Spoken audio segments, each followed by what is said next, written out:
Good afternoon, everyone. Welcome to the CCLP and CCHI 2024 Legislative Preview. We're so happy you are here with us either online or in person for this hybrid event. We've got a large crowd of folks who are here in person at the Colorado Health Capitol, and then we've got an even larger crowd of folks who are with us online for the webinar portion of the event only. So with that, we're gonna get started, and our first speaker introducing our guest speaker is going to be the Executive Director of CCLP, Lydia McCoy. This is her first legislative preview as a member of CCLP, so welcome her as she gets us started this afternoon. Lydia, take it away. Hi, everyone. Thank you so much for being here. I'm Lydia McCoy. I'm the Executive Director of the Colorado Center on Law and Policy. My pronouns are she, her, and I'm so excited that CCLP could co-host this legislative preview with Colorado Consumer Health Initiative this year. They're dear partners of ours, and it's great to combine forces for this great event. It's my great pleasure to start this event by introducing Representative Iman Jodeh, who's our featured speaker. Representative Jodeh has been an incredible partner to CCLP and CCHI, and her work really reflects the priorities of improving access to medical care for populations that have a lot of barriers to access to care, rights and supports for refugees and immigrants, and an overall commitment to really making sure that community needs are reflected in legislation. So community-driven policy is really a sweet spot for Representative Jodeh, and we really appreciate her for that. Representative Jodeh, thank you so much for being here. I'll pass it over to you. Well, hello and good evening, everyone. I'm sorry I can't be there in person. I am starting to navigate life as a legislator with a newborn, and she is in my lap, so I appreciate your grace. A lot of the work that we do with CCLP around healthcare policy is something that has really become the hill to die on at the Capitol. I feel like a lot of the times healthcare, while it can be a priority at the Capitol, it can also be one of the most contentious and confusing pieces of policy that we always have to navigate. The reality is that, when we are having to advocate for people against insurance companies in particular, they unfortunately can sometimes take a backseat to profit. And I know Adam and I have fought this from day one, especially as a legislator my first year, when we worked on the Colorado option, which was the largest healthcare bill in Colorado history. We moved on to the indigent care bill, right? And making sure that indigent patients have access to, I'm really sorry, have access to debt forgiveness for their hospital bills. And, again, going on, making sure that prescription drugs can be affordable for everyone. And so, when we talk about those things, you guys, I'm really sorry, and I appreciate your grace. When we talk about those things, it is a reality that we have to face. And of course, I'm sorry, hold on one second.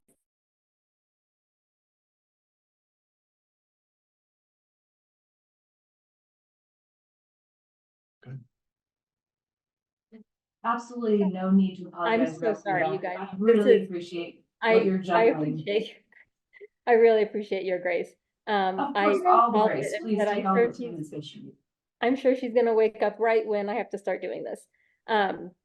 My point is that having lived experience with a lot of things in healthcare has made me realize that the injustice in healthcare has become something that unfortunately is felt the most in communities of color or low-income communities. And so for me, again, having lived experience, watching my father go through chemo for 6 years and getting a summary of care bill for $1 million at the end of his treatment and at the end of his life, knowing that a lot of people just can't afford those things. And we were fortunate enough to have insurance, right? But that leaves a lot of folks bankrupt, ruining their lives. I have epilepsy, and I've definitely been at the pharmacy counter knowing that I can't afford my life-saving medication. That led to me sponsoring the EpiPen bill, which again was one of those bills that made sure that those life-saving medications were affordable. Making sure that people who have to, go through things like step therapy and making sure, that they have the ability to get the drug that they need immediately is important. And so, healthcare can be such an injustice when it's probably one of the biggest things that we need. And this year, I want to make sure that I'm taking on things like maternal health and having just had a baby, as everyone can hear, that I've seen a lot of those injustices, and I've seen a lot of the things that people cannot afford. And even me, I was faced with a lot of those questions. Is this something that I can afford? So I want to continue that fight. I know that CCLP would be and is going to be a huge part of that. So with that, I want to make sure that I'm keeping my time and I'm not going over that.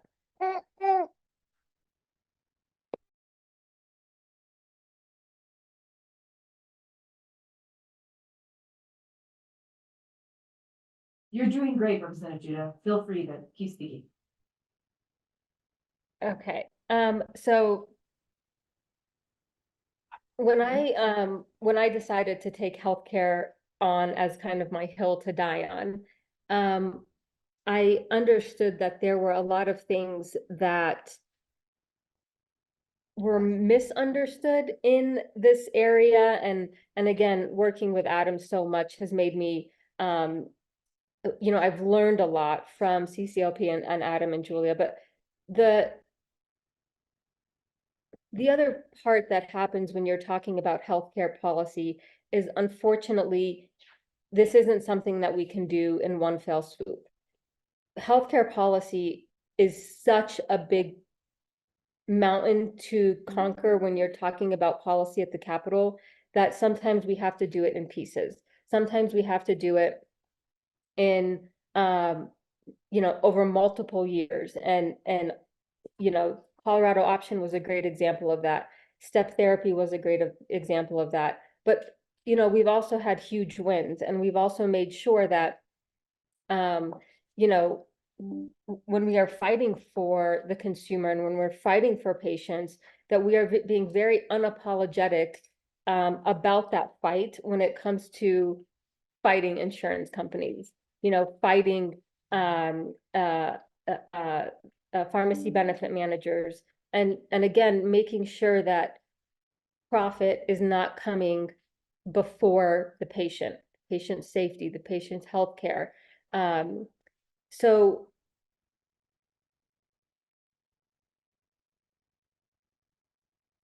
one of the things that I have also learned is that, unfortunately, the consumer or patients don't often know that they are being taken advantage of or don't have access to things that they should have access to. And when that happens, that's when people are put at the most risk. I'll give you a really good example. When we were working on the prescription drug bill, a lot of people didn't know that they qualified for these coupons and these rebates at the pharmacy counter, and that they ended up paying twice as much because these coupons and these rebates weren't being passed on to them from the pharmaceutical company, but also from the pharmacy benefit manager. And so in my mind, the pharmacists and the PBMs and the insurance companies were stealing from patients, and making it so black and white, I think, was a huge wake-up call, and an unfortunate, it made folks realize how much they were paying for things that they shouldn't have been paying for.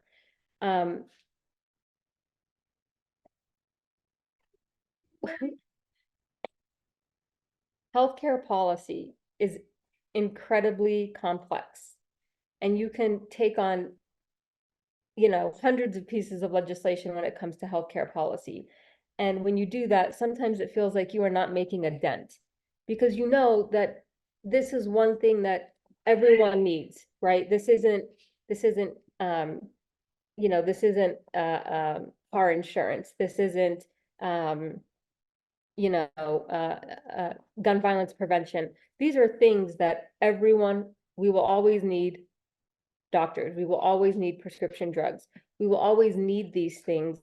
But if we as legislators and as advocates like CCLP are not in those roles advocating for patients, for affordable healthcare, for access to affordable healthcare, making sure that those most vulnerable communities, which again are often people of color, women, low-income communities, are not being taken advantage of, then that for me is the responsibility that I want to make sure that I carry at the Capitol. I think I've become that legislator who always wants to take on healthcare policy, which I am very proud to do, and I'm always more than happy to do it. But every time I do, my mind is blown and I say, how is this still happening, right? How are people still having to pay for this? How are they still having to go through this? How are they still, you know, surviving off the bare minimum when it comes to healthcare or access to medication? You know, so again, I think there's realities that can be really hard for folks outside of the Capitol to understand the complexities when it comes to healthcare policy, but it's not something that is insurmountable. And I'm incredibly passionate about making sure that the policy we pass is inclusive, is accessible, and is equitable. Again, I want to get my time check and make sure I'm not going over.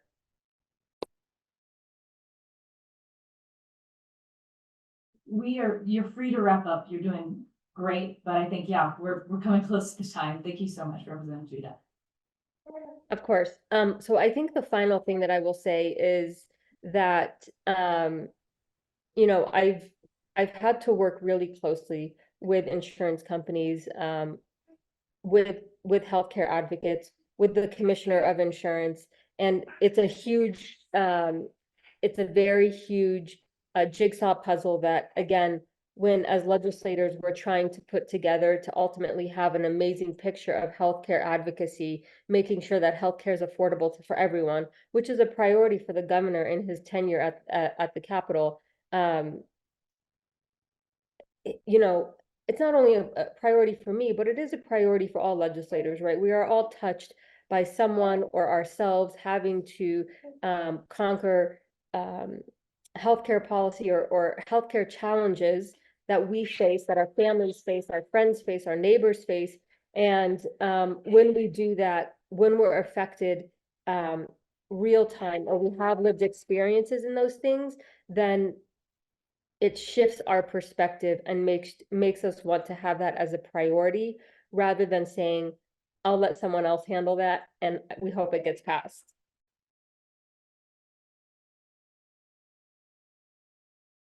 Representative Jodeh, thank you so much, both for your remarks and for the compassion and empathy that you bring to this work. I think that really came through with what you chose to share. And I can speak for at least those who are all on chat that thank you also for sharing the energy of your newborn. She was a big hit for this event. She's probably the star of the show. So thank you so much for being here, despite having different things you have to navigate, but she was a very welcome participant. She appreciates it. I appreciate it. We all do.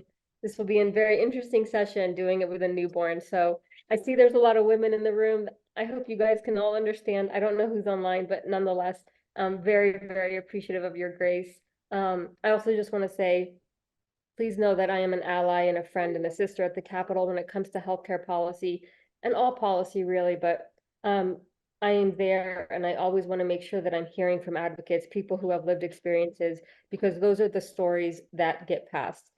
I have seen it time and time again where I can whip my votes in committee and I hope I have the votes to pass something. When people hear testimony of lived experience, it can single-handedly sway a vote. And so hearing that from you guys, making sure we have those voices in the room is something that's so invaluable and something that I will continue to lean on. Reminder and inspiration. Appreciate that. All right, Now we're going to move into the panel portion of our event. And just a reminder to please put questions as they come up in the Q&A, in the chat, in the Q&A, not in the chat. Actually, in the Q&A, you'll see at the bottom of your Zoom. For those in the room, there'll be an opportunity for you to speak with a microphone for you to ask questions to the panel at the end as well. So we'll go ahead and get started. I'm at the top. You all know who I am. I don't need to introduce myself again. I'm going to talk about the Colorado Equal Justice Fund, which is a bill led by CCLP, and it's really addressing the problem of a severe lack of funding for legal aid lawyers, so representing low-income Coloradans across our state. Colorado ranks about 31st in the nation in funding for legal aid, and we have about one attorney for every 13,000 eligible low-income residents. So that's not nearly enough. There's a long, long wait for people to get representation when they need it, and they most of the time can't afford to wait. This issue is something that CCLP decided to take on because we do a lot of work creating outstanding policy and making sure that systems and the administrative process is there to support and work for the people. But creating laws that protect people doesn't work if you can't afford a lawyer to enforce it. And too often people are taken advantage of by people who are breaking the law, but know that they can't afford a lawyer to defend them. So this is a really, really important, relevant issue for Colorado to make sure that the work that we're doing is enforceable. The process of this bill is that it increases a small increase on civil court filings for people who are above certain thresholds. So this bill has a component that would increase the threshold that would make you eligible to not have to pay those fees. But for those who are eligible to paying the fees, it would increase the fee a small amount. The fund would go to, a large chunk of it would go to Colorado Legal Services for legal aid lawyers under that umbrella. And then another smaller portion would be eligible for other Colorado legal services organizations through a grant mechanism. And our hope is that by passing this law, making a kind of a dent in what is a really big gap between the need and the capacity for legal aid lawyers in Colorado, we allow more people to enforce the laws that are intended to protect them. I'll turn it over to Adam. Thanks, Lydia. Hello, everybody. My name is Adam Fox. I am the Deputy Director here at the Colorado Consumer Health Initiative, or CCHI. If you're not familiar with CCHI, we're a nonprofit consumer-oriented membership-based advocacy organization that really works to serve Coloradans whose access to healthcare and financial security are compromised, whether that's by structural barriers, affordability, poor benefits, or unfair business practices in the healthcare space. After several sessions with pretty massive healthcare reforms, and as Rep. Jodeh called out, those include the Colorado Option, Hospital Discounted Care, Prescription Drug Affordability Board, and many others. This year is shaping up to have a bit less of a focus on large-scale reforms. And even though housing is going to be, I think, a main focus this session, healthcare continues to be a significant concern in the community and will continue to be a major topic of conversation with a variety of important pieces of legislation we anticipate. I will also add that in part due to the special legislative session in the fall, we are still a bit short on some bill details at this time. So while we still don't have some of the information we might like on some of the bills that we have here today, we'll do our best to address questions during Q&A on those to the extent possible. We can stay on this slide. So starting really in the access and coverage space, we are expecting efforts to continue to improve the quality of coverage and pave the way for some of those larger reforms that I think some folks on this call are interested in. And that includes hopefully the return of the single payer study bill from last year. That was HB 23-1209, which unfortunately failed at the end of last session. It died on the calendar. Another bill in this space that we are anticipating that we think is important to call attention to is legislation anticipated to improve the continuity of care upon changes in somebody's insurance. And we expect this bill to come from the Division of Insurance, and it will seek to ensure that people transitioning from Medicaid onto marketplace plans through Connect for Health Colorado or between private insurance plans have 90 days of continuity of care to ensure that their care doesn't fall between the cracks as they're making that transition. Next slide, please.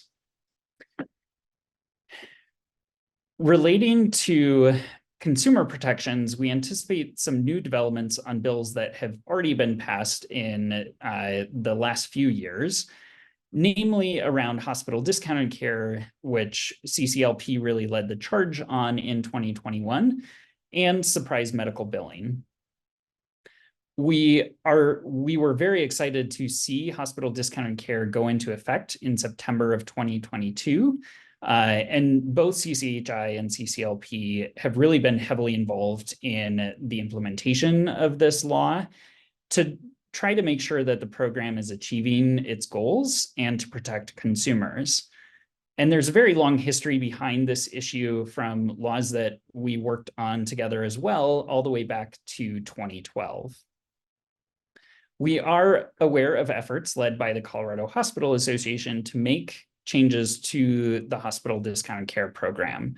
And while we share some of the goals of wanting the program to work as intended and to minimize administrative burden for both hospitals and patients alike, we will strongly defend against efforts to change who qualifies for this program, what services it applies to, and any further barriers to affording care for low-income patients across Colorado, including rural areas. We are also anticipating efforts building upon the protections won in Colorado and at the federal level in the last several years on surprise billing. A piece of legislation being brought forward by Representative McCormick and EMS providers will seek to change the reimbursement structure from insurance for EMS services. And we hope it will close an existing gap in protections against balance billing from ground ambulances. This bill will hopefully bring public fire agencies and public EMS services into state protections to ensure that consumers, regardless of what ambulance picks them up, have more comprehensive protections. And we look forward to working on these bills, as well as some of the additional bills that are listed here that we can potentially address a little bit more in Q&A. And with that, I'll pass it to my colleague, Hope. Hi, everyone. My name is Hope Stoner. I use she, her pronouns, and I'm the policy manager at CCHI. Glad to be here today. And ready for the next slide. Great, thanks. As Adam stated, this session, CCHI is very happy to be taking on a supportive role to our partners and allies, including for the following pieces of legislation and more general buckets of work. The state of the healthcare workforce has become of increasing interest and concern to consumer advocates, since we know that the workforce really has such a direct impact on patients' ability to access high-quality, culturally fluent healthcare. In the wake of the COVID-19 pandemic and its aftermath, violence against healthcare workers, both from patients and families, but also from coworkers and supervisors at work, has been on the rise. This session, there will be two distinct efforts to address these concerns. One bill, led by Representative Eliza Hamrick, the Colorado Nurses Association, and Mental Health Colorado, will seek to establish a framework for hospitals across the state to implement evidence-based workplace violence prevention plans, ensure employees are cared for and have protection against retaliation after an incident of workplace violence, and provide some teeth to ensure the nurse staffing ratio bill gets implemented properly. The other bill, led by Senator Kyle Mullica and the Colorado Hospital Association, will seek to increase criminal penalties for violence against healthcare workers. Although well-intentioned, we are concerned that this will further endanger patients who are marginalized in our healthcare system including people with mental and behavioral health challenges and BIPOC patients, without meaningfully improving conditions for workers. And then a couple of additional initiatives that we are also not leading on, but are certainly of note and that we're excited to share. The Maternal Health Omnibus, led by Elephant Circle and Soul to Soul Sisters, seeks to address gaps in access to care, discrimination, and limited options for community birth. And then this session will also be seeing some movement in the primary care space, both in expanding funding for the primary care safety net program, and then also in reducing insurance network barriers to accessing primary care. And so again, happy to answer any questions in the Q&A portion, but for now, glad to pass this over to our friends at CCLP.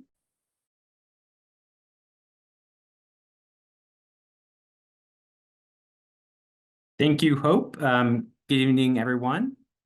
My name is Charlie Brennan. I use he, him pronouns, and I serve as the Director of Income and Housing Policy for the Colorado Center on Law and Policy. Income is one of our 4 focus areas as an organization, and one that we feel is really key to our anti-poverty work here in Colorado. We know from our self-sufficiency standard and overlooked and undercounted reports just how important income is to Colorado households. Around 1 in 4 households in our state did not earn enough income to cover their most basic expenses without private or public supports in 2019, a challenge that we anticipated only intensified due to the historic increases in the cost of living here in Colorado since 2019. It's crucial to note that the inadequacy of income for Colorado families is not a result of insufficient amount of work on their part, but predominantly a result of differences in wages paid to different workers for the same amount of work in terms of the amount of time of work. To address this issue, various policies could be considered to increase incomes, notably progressive tax policies like the state earned income tax credit, the state child tax credit, and flat tabor refunds. We see those as being instrumental in providing additional income for low-income Coloradans through our state's tax code. Our federal government also offers an earned income tax credit, or EITC, and a child tax credit, or CTC, through the federal tax code, providing refundable tax credits to eligible households as determined by their income, filing status, and the number and age of children. Typically, the value of these tax credits increases with income up to a certain point and then decreases. In other words, it's designed so that the lowest income households in our states aren't actually eligible for the full credit amount in many cases. The state earned income tax credit is based on the design of the federal tax credit and really just awards a percentage amount of whatever you are eligible for the federal tax credit as your state EITC. So currently, it's at 50% of the federal credit as a result of legislation last year during the regular session as well as during the special session. Our child tax credit here in Colorado underwent some pretty substantial changes last year thanks to House Bill 231112, which transitioned that credit from a match of the federal credit to being designed such that households at different income levels receive the same amount of credit regardless of their income. So in other words, for example, a single filer with 1 child under the age of 6 would who's earning under $25,000 would still receive the full $1,200 credit, regardless of where their income was under that $25,000 threshold. We know from research that refundable tax credits, at least at the federal level, have really powerful anti-poverty impacts here in the United States. According to the Census Bureau, the federal refundable tax credits, so the EITC, CTC, and others, reduced poverty in our country, in the United States, by around 3 percentage points in 2021. In Colorado, specifically here in our state, we found that the child poverty rate decreased by 4.5 percentage points in 2021, thanks to the temporary expansion of the federal child tax credit that was part of the American Rescue Plan Act.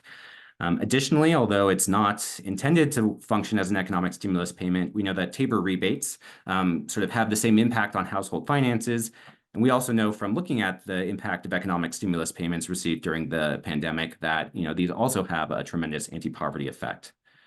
But beyond the anti-poverty impacts of these programs, they help to create a more equitable tax code here in our state and create a more progressive tax code in Colorado.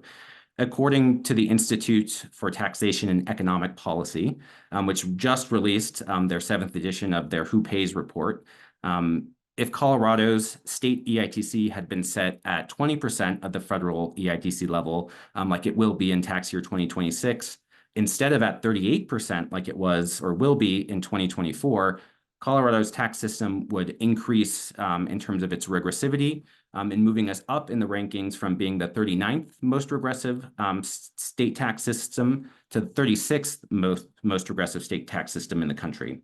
And unfortunately, this is what will happen in our tax code unless changes are made to the EITC to permanently increase the value of that credit.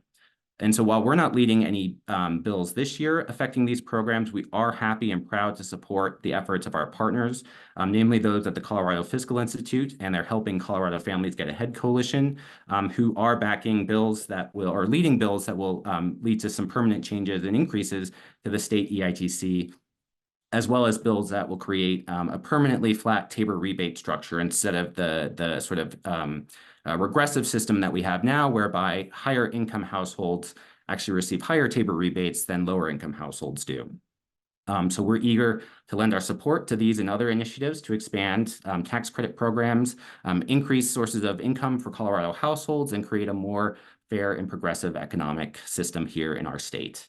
So thank you. And with that, I'm going to turn it over to my colleague, Morgan Turner, who's going to discuss a little bit about our housing priorities this year. Wonderful. Thank you, Charlie. Hello, everyone. My name is Morgan Turner. I use she, her pronouns, and I am the Community Engagement Director for CCLP. So I'm going to be taking us through a couple of bills, high level, for some of the affordable housing initiatives that we'll be prioritizing this year. One thing that I do want to call out, you'll see sort of this framing of preserving affordable communities. I think one priority that we're really looking to implement this year is ensuring that bills that we're looking to support and or prioritize have truly been vetted in community priority, right? And really using this community-driven lens. I'm really excited to share that one of the bills that we'll be working on, it's going to be building off of existing protections for mobile homeowners. And we're working with two great community partners, Colorado Poverty Law Project, as well as Voces Unidas. And so this bill is going to look to do some updates as well as some general additions. So we know that 100,000 people around there, right, live in mobile home parks across Colorado. The Mobile Home Park Act, as it stands now, it outlines the roles and responsibilities of homeowners as well as park owners, and ultimately works to increase protections for lot renters. With that, we also are aware that critical gaps still remain within the Mobile Home Park Act that have left park residents vulnerable to displacement as well as financial harm. So these updates are really going to look to provide greater transparency with rent-to-own agreements. We're also hoping to limit the enforcement of arbitrary park rules. What we're seeing here is most of the time, right, park rules are being introduced on a unilateral basis. So owners, for example, are bringing them to park owners or park residents, and saying, hey, this is a new rule. Very rarely are we seeing that happen on the other end, where residents are even being contacted, right, to look over rules, to approve rules. So really looking at the enforcement of some of those arbitrary measures. Additionally, we'll be looking to expand language access for notices, for leases, just general information. We'll also be looking into equity in rent, particularly for new residents. So ensuring that new residents aren't being price gouged for lot rents, as well as looking to develop what we're calling sort of this naughty list. So ensuring that if a park owner has violated some sort of rule or regulation, right, they will be, unable to raise rents by a certain amount for that following year. The next bill that we are paying close attention to, lending our support, is for-cause eviction. So CCLP is actually a member of the Keep Coloradans Housed Coalition, and this bill may look familiar to some of you. And it was introduced last year under the name of just cause eviction. It's coming back as it did not pass last year. It actually ran out against the clock. So with this bill, we'll be focusing on evictions, right? We are well aware that evictions often serve as a life-altering event.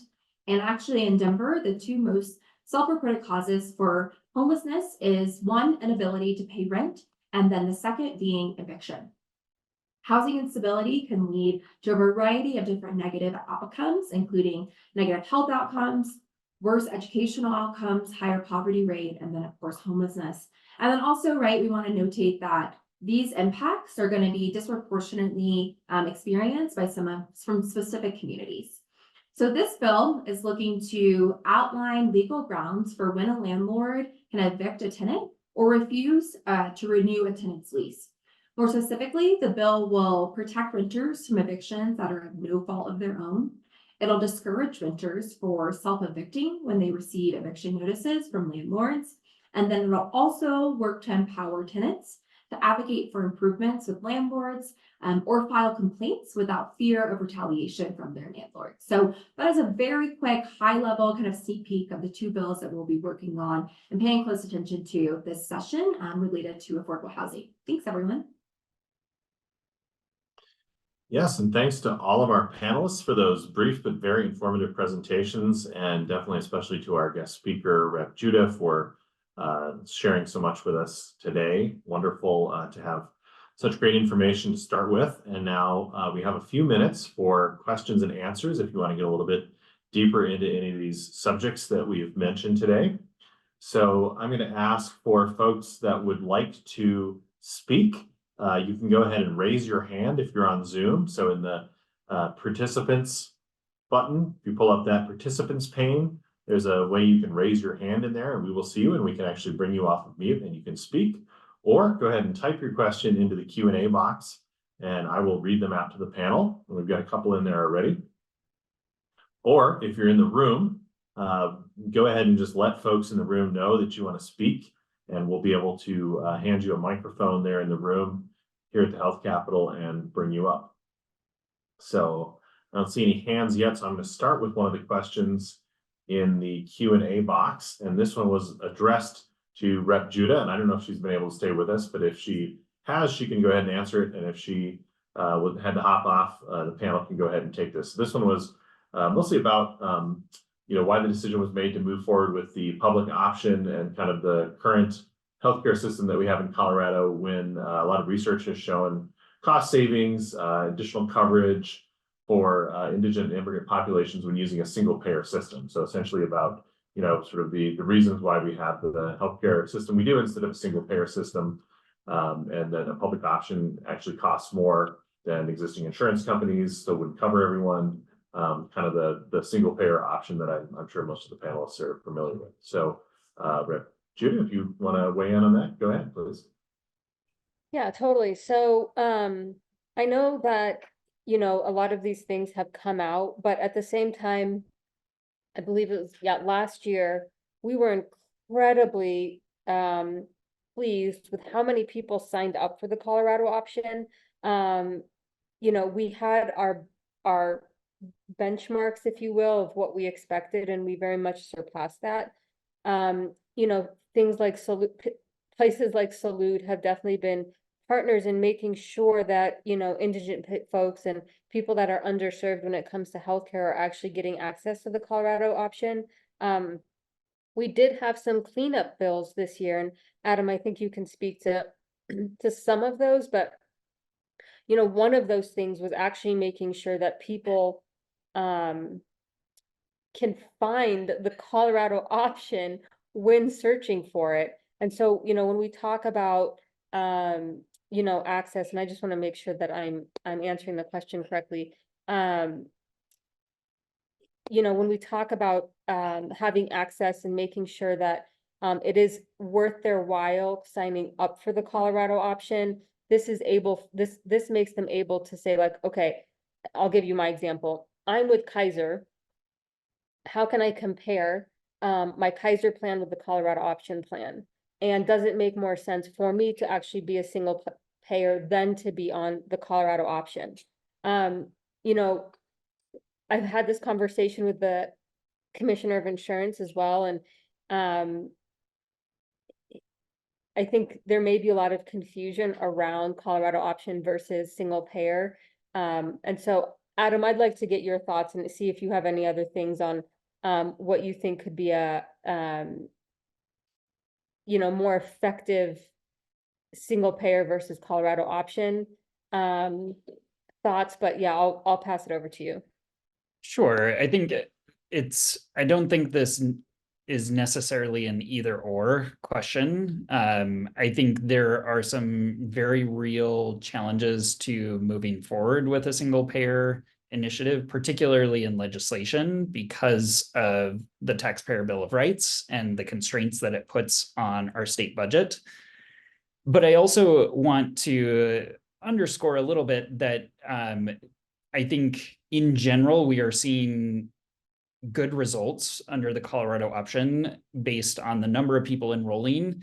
And there are some of the insurance companies that are meeting the premium targets to reduce premiums in the marketplace. I will say that more needs to be done to ensure that more of the insurance carriers are meeting those targets. And so I think that's an effort that we're continuing to put energy towards as this law continues to be implemented. But I think at the same time, we also are supporting some of the initiatives that move us potentially closer to single payer. So I think the Colorado option put some really important structures in place with standardized health insurance plans, with culturally competent network requirements, and setting some benchmarks that both the insurers and the hospitals potentially have to meet and can be held accountable to. So I think the Colorado option is a really important step. I think there's not necessarily an immediate legislative path for a single payer option because of the state budget constraints, and that would likely have to go through a ballot measure, frankly.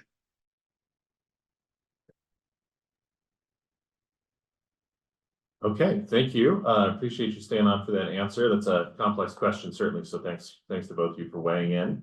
The next question comes to us from Sharon O'Hara, presumably my friend and longtime former colleague over at the National MS Society. Nice to see you, Sharon, at least virtually.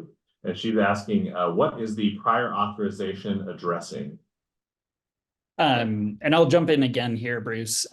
So this is really an effort that is being led largely by provider groups, the Association of Family Physicians and the Colorado Medical Society. And it really seeks to eliminate some of the barriers to care posed by prior authorizations.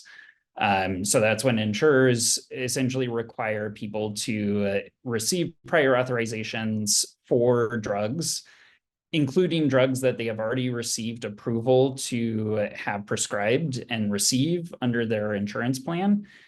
And so the bill looks to end those repeated prior authorizations for patients with chronic conditions after their drug has been prescribed and approved the first time, and really extending the duration of those approvals from 180 days to at least a calendar year.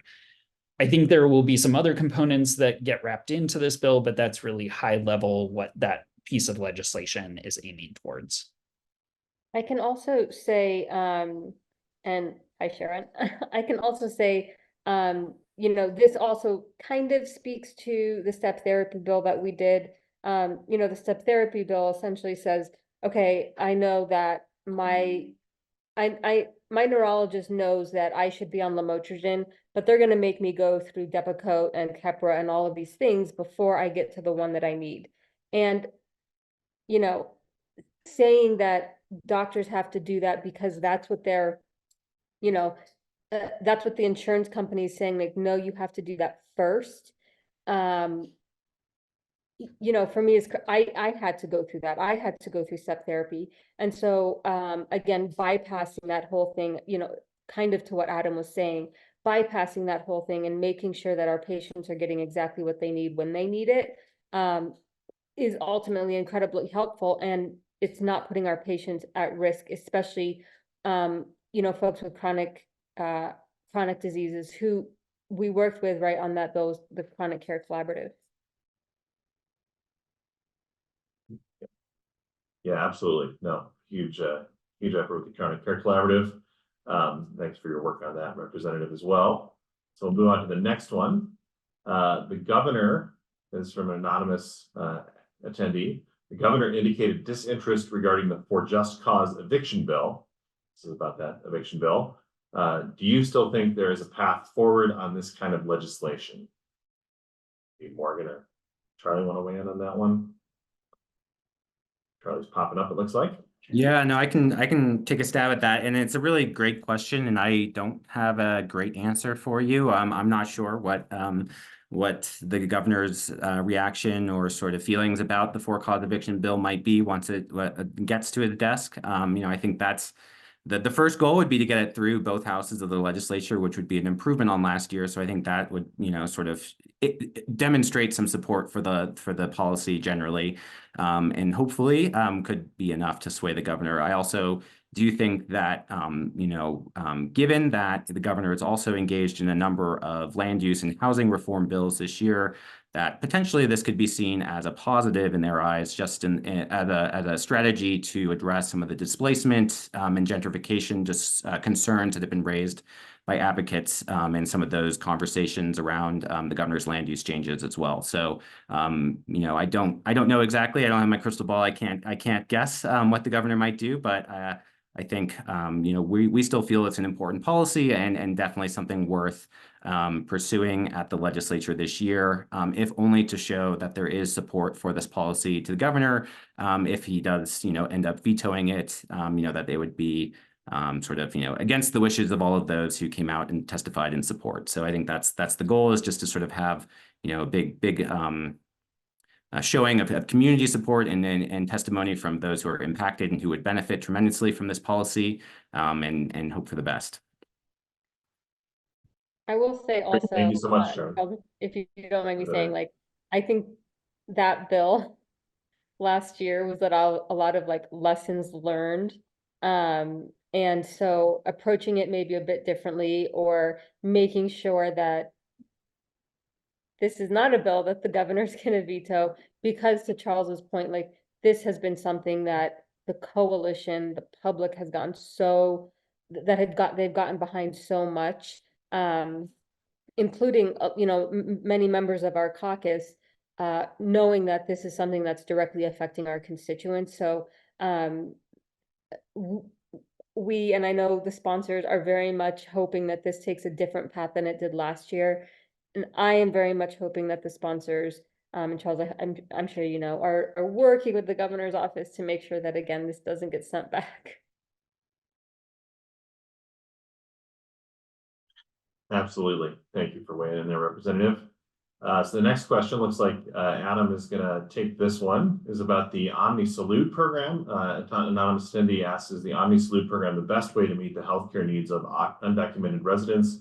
It only covers a fraction of those undocumented population, and some people who got coverage in 2022 were not able to re-enroll. And I think, Adam, you've been able to read the rest of it, so I'll just let you go ahead and answer. Yeah, thanks, Bruce. I think the Omni Salute program, which started in 2023 and really started providing robust private insurance coverage to folks regardless of their documentation, who are low income, is a really important step in the right direction.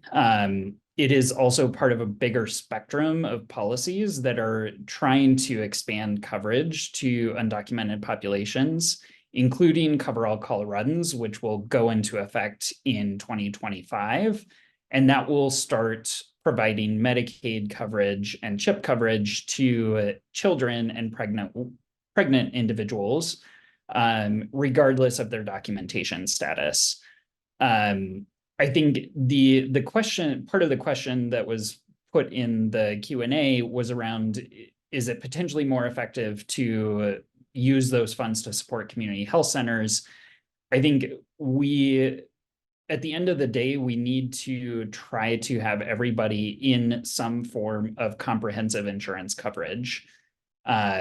And the Omni Salute program is a step in the right direction. We obviously need much more funding for it because we can't yet cover enough of the population.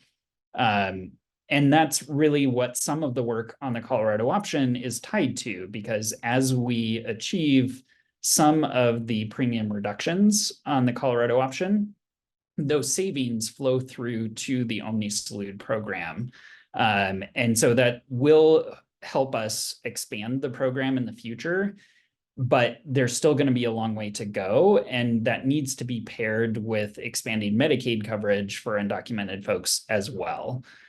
At the end of the day, comprehensive coverage makes sure that people are protected, not just for routine care that community health centers are really good at providing, but also for larger medical procedures, emergency medical situations, and other medical needs that the community health centers may not be able to provide at this point in time. Thank you, Adam. Really appreciate that comprehensive answer. We did see one hand just for a moment. I think it was Pia. Sorry if it's not the right pronunciation, but I'm going to allow you to unmute yourself if you want to ask your question. Just let us know. I'm sorry, guys. It was an accident. My apologies. Oh, okay. I tried to lower it, but that was a very great answer to, I love what you just now said about having all Coloradans covered by 2025. I think I was trying to react and instead of raise my hand. So thank you. High five that hand up. That's great. We like those too. Not a problem. All right, we have just 2 more questions left, and we're slightly over time here, but going to get to everybody's questions because we have so many great ones before we get to the socializing here at the Capitol and let the rest of you go on with your evening. But we have one from Don Burns, and it says, is CCLP going to support the governor's efforts to change land use and zoning provisions? So I imagine that might be another question for Charlie.